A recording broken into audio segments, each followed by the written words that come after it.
함께 하신 주님을 찬양합니다. 오늘 말씀 여호수아서 7장 16절로 26절까지의 말씀을 통하여 이스라엘의 괴로움이라는 제목으로 같이 나누기를 원합니다. 오늘 본문에서는요, 앞에 7장 1절부터 15절까지의 말씀에 이어서 하나님의 지시대로 이스라엘 중에 제비를 뽑습니다.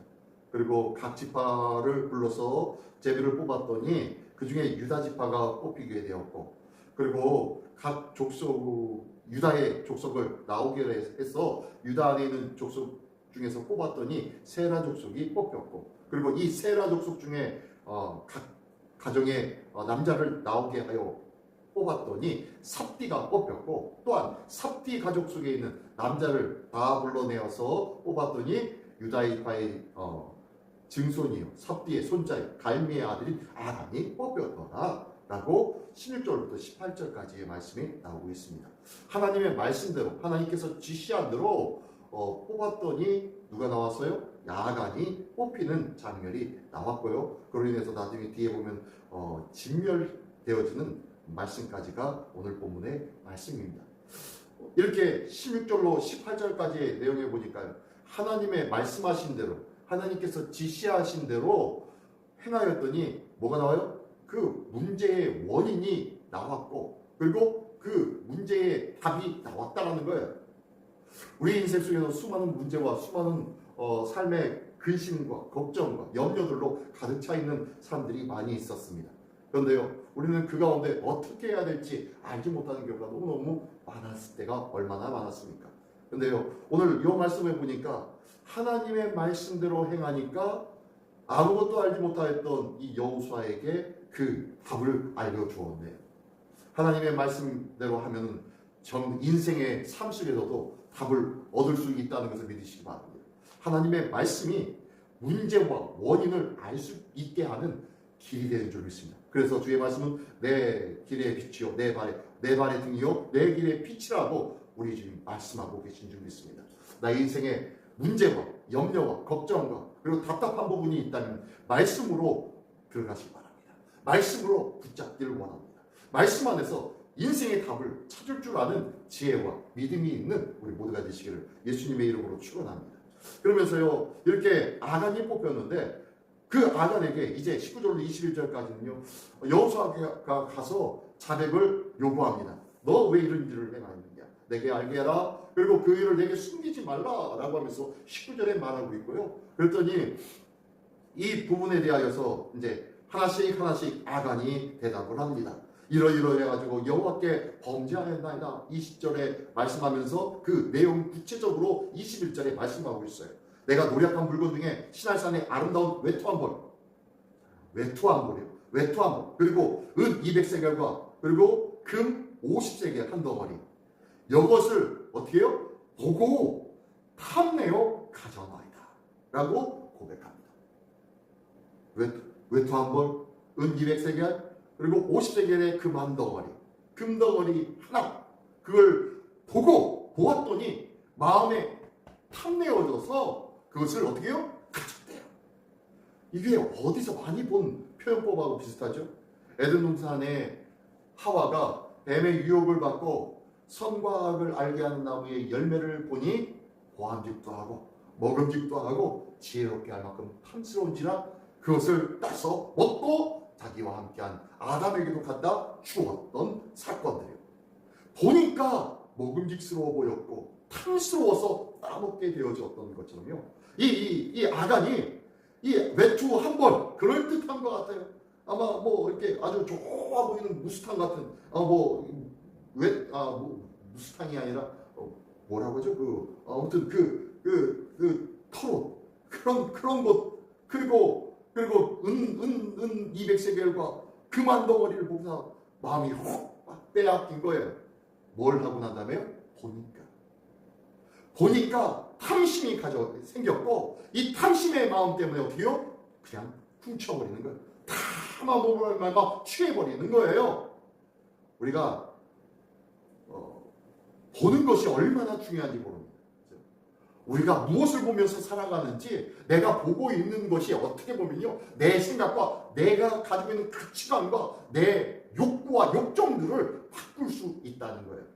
나는 오늘 무엇을 보면서 살아갑니까? 세상 사람들이 거짓으로 떵떵거리며 살아가고 있는 것을 보고 있습니까? 아니면 주 안에서 정직함으로 말씀 안에 기도함으로 순수한 믿음을 붙잡고자 애쓰는 그 모습을 보면서 살아가고 있습니까? 나는 무엇에 관심이 있습니까? 내가 보고 있는 그것으로 인해서 내 마음과 내 관심과 내 탐심의 마음까지도 좌지우지하게 되더라는 거예요. 보니까 21절에 그 금덩어리 하나를 보고 200세겔을 보고 외투 한 벌을 보고 탐이 났고 가지게 되었던 이 아간의 실족하는 모습을 보십시오. 우리가 온전한 것을 바라보기를 원합니다. 믿음의 주여 온전케 하신 이인 예수 그리스도를 바라봄으로 말미암아 오늘도 믿음 안에서 온전한 성결과 거룩한 삶을 누리는 우리 모두가 되시기를 예수님의 이름으로 축원합니다.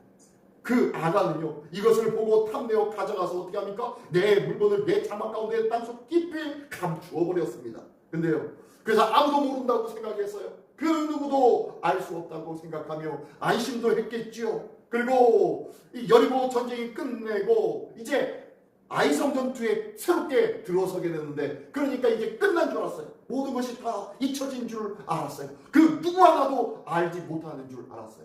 근데 누구는 알고 계세요? 하나님은 알고 계셨다는 것입니다. 하나님은 우리가 완전히 잊혀졌고 숨겼다고 생각하였던 그것을 알고 계신 분이심을 믿으시기 바랍니다. 하나님 앞에 숨길 수 없다는 것을 기억하며 오늘도 하나님 앞에 우리의 작은 것에부터 큰 것까지 주님 앞에 나와 고백하며 우리의 삶과 우리의 생각과 우리의 마음과 우리의 행동들을 다시금 주님 앞에 믿음으로 초점을 바꾸시기를 원합니다. 변화되어진 삶, 주님께 기준이 되어지고 맞춰진 우리의 안목과 주님만 바라보는 믿음의 삶이 우리 안에서 다시금 시작되어지기를 원합니다. 어쨌든 주님은 아시는 줄 믿습니다. 이렇게 하여튼 이 소리를 듣고 난 다음에 이제 여호수아가 그곳에 정말로 그러한지 확인을 합니다. 범죄에 대한 확인을 하는데 22절과 23절에 보니까요. 장막 안에 가 보니까 사람을 시켜가지고 보내어 보니까 그 안에 장막 안에 은이 있고 그리고 그 밖에 많은 것들이 감춰져 있는 것을 발견합니다. 그리고 그것을 다 가지고 이스라엘 모든 자손들에게 가지고 나오고 여호와 앞에 그것을 다 쏟아 부어 버립니다.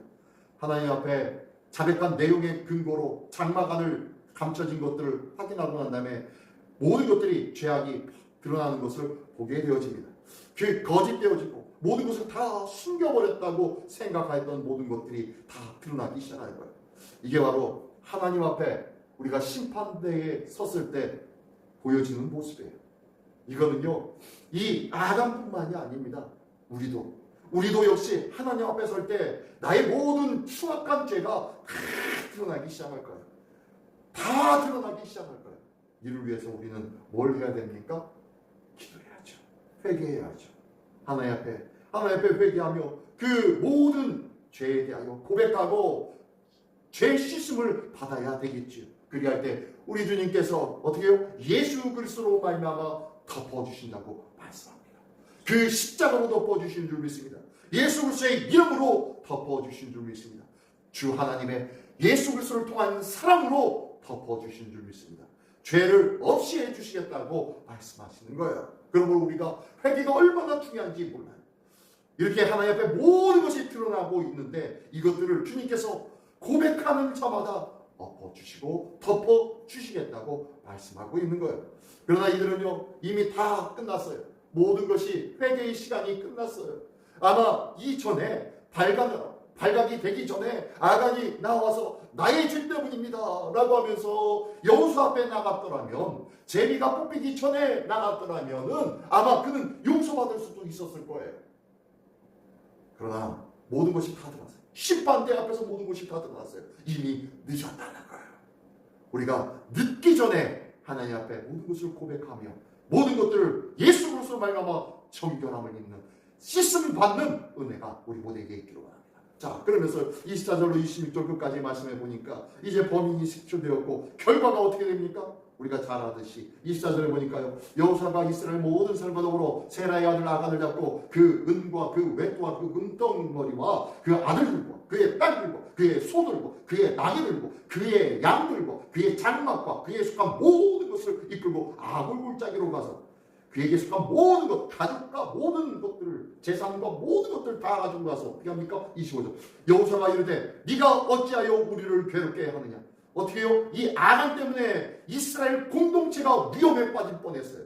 그렇죠? 공동체의 위험이 바로 이 한 사람의 죄 때문이었다는 거예요. 죄에 대한 파급력이 이렇게 큽니다. 죄 한 사람의 죄가 온 공동체를 무너뜨린다는 거예요. 교회도 동일합니다. 교회도요, 한 사람의 죄악으로 말미암아 교회 전체가 어떻게 해요? 무너져 내릴 수도 있다는 거예요. 그러므로 한 사람의 그 죄의 파급력과 파괴력은 어마어마하다는 것을 기억하며 우리가 주님 앞에 기도하고 회개하는 일을 그저 대충대충 해서는 아니 될 줄 믿습니다. 어쨌든 이 아골 골짜기로 끌고 가서 너희가 어째 우리를 괴롭게 하느냐? 여호와께서 오늘 너를 괴롭게 하시리라 라고 하니까 온 이스라엘이 그를 돌로 치고 물건들로 돌로 치고 불로 살랐다 라고 얘기합니다. 이게 뭐 한 거예요? 예, 완전한 수박이죠. 완전한 제거입니다. 완전히 하나님 앞에 온전히 바쳐진 것이 되어지는 거예요. 이제 그들은 이 땅에 없습니다. 그의 소유물도 이 땅에 없습니다. 아무도 남지 않았습니다. 아무도 어떤 사람에게도 그의 죄악의 영향력을 미치지 못하도록 제거해 버렸다는 거예요. 이게 하나님의 제거 방식이에요. 죄는요, 눈꼽만치라도 남아있으면 안 돼요. 이 눈꼽만치라도 남아있었던 이 죄가 또다시 영혼을 죽이고 공동체를 망가뜨리기 때문입니다. 그러면 모든 죄를 사그리 제거시키라고 말씀하고 있는 거예요. 교회 공동체 안에서도요, 죄악이 온전히 씻어지지 아니할 경우에는요, 그 공동체가 다시 이루어지지 못하는 거예요. 우리의 모든 죄악들의 모습들이 하나씩 제거되어지는 우리의 삶이 되어지고 다시 회복되어지는 은혜는요, 다시 온전히 제거되어졌을 때야 비로소 회복되어집니다. 26절에 볼까요? 예, 그 위에 돌무더기를 크게 쌓았더니 이제 돌을 쌓았더니 오늘까지 있더라. 여호와께서 그의 맹렬한 진노를 그치시니 그러므로 그곳 이름을 오늘까지 아골골짜기라 부르더라. 예, 하나님께서 이렇게 완전히 소각되어지고 제거되어지니까 하나님의 맹렬한 진노가 어떻게 됐다고요? 그쳤다는 거예요. 제거되어야 돼요. 어떻게? 온전히 제거되어질 때야 비로소 온전히 회복되어지기 시작되어질 줄 믿습니다. 하나님께서는요, 이렇게 죄악의 파급력과 죄악의 그리고 파괴력을 얼마나 강한지에 대해서 말씀해 주는 것이 오늘 본문의 말씀입니다. 사랑하는 공동체를 위하여 이제는 죄악과 탐심을 물리치고 하나님 앞에 거룩함으로 회개함으로 그리고 회복되어지는 은혜가 우리 시민 공동체와 우리의 가정과 우리의 각자의 삶 속에 있기를 예수님의 이름으로 축원합니다. 기도하겠습니다. 전능하신 주님 감사합니다. 한 사람의 죄악으로 말미암아 한 공동체 전체가 무너져 내릴 수밖에 없었는데 이러한 위험성이 있고 파괴력과 파급력이 강한 이 죄의 문제를 오늘도 해결하지 못한 부분은 없는지 돌아보게 하여 주시고 오늘도 하나씩 주 앞에 회개함으로 말미암아 정결한 하루하루의 삶을 시작하는 우리 모두가 되게 하여 주시옵소서. 오늘도 정결함을 힘입고자 거룩한 주 앞에서 성결함을 살아가는 우리 모두가 되기를 원하오니 주여 도와주시옵시며 정결케 하여 주시옵소서. 회개하는 자를 통하여 하나님이여 새 일을 시작하여 주시고 새 은혜와 새 역사를 경험하는 우리 모두가 되어 주시도록 인도하여 주시옵소서. 모든 것 주님께 의탁드리오며 오늘도 정결케 하여 주시고 새롭게 하여 주시는 우리 주 예수 그리스도의 이름으로 기도드리옵나이다. 아멘.